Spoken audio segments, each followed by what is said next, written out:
स्वर्गत अक्षय महांती जड़े किंवदंती पुरुष ओडिशा नुहे समग्र भारत वर्षर संगीत जगत प्रतिद्वंदी बादशाह कहले अत्युक्ति चीर सबुज अक्षय महांती बोली कहुए टोका भाई नाम ख्यात सृष्टि अनन्य अक्षय महांती जड़े यशस्वी योगजन्मा नाट्य जगत कथा हो संगीत जगत कथा हो कि प्रयोजना कथा हो कि चलचित्र जगत कथा हो जेको कथा हो प्रत्येक क्षेत्र में काउनी स्पर्श एवं भी रही जुगे जुगे रही जो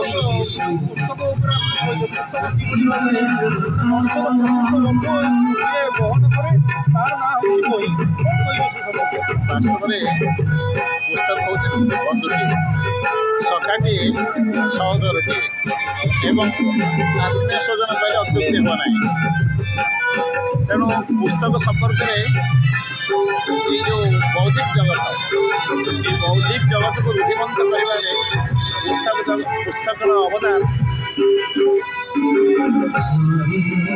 अतुलनीय एक कथा उल्लेख रखी निकट अतीत राज्य स्तरीय पुस्तक मेला अनुष्ठित हो जाए राज्य सरकार विभाग पाखापाखि 3 ରୁ 4 कोटी टंकार व्यवसाय आम आशा करूँ जो व्यवसाय 3-4 कोटी व्यवसाय जहाँकि एक रेकर्ड कहले अत्युक्ति हो ना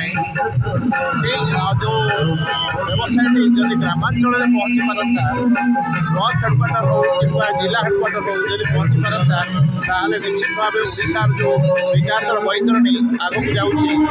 निश्चित भाव सहायक होता एवं पाठक वर्ग विशेष भाव उपकृत होते विशेषकर युवपीढ़ी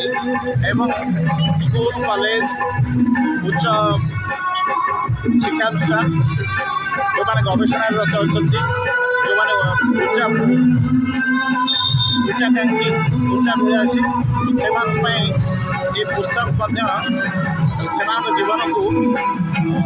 सरस सुंदर कर गढ़ी तोले एवं समाजर एक बृहत्तर स्वार्थ को चरितार्थ करे एक कथा आम समस्त बुझे तेणु यही जो पुस्तक मेला विभिन्न स्थान अनुष्ठित होती आमर कैंप आयोजित कर केन्द्रापड़ा इवेंट मैनेजर कर्मकर्ता मैंने समस्त मो सहित उपस्थित थे से मिलित सहयोग जो पुस्तक मेलाटी आयोजित हो दीर्घ 22 वर्ष धरी 22 वर्ष किसी कम कथा नुहे तेणु आम मैंने समस्ते मोर आंतरिक इच्छा रही समस्ते मेलार जब समस्ते सामिल होते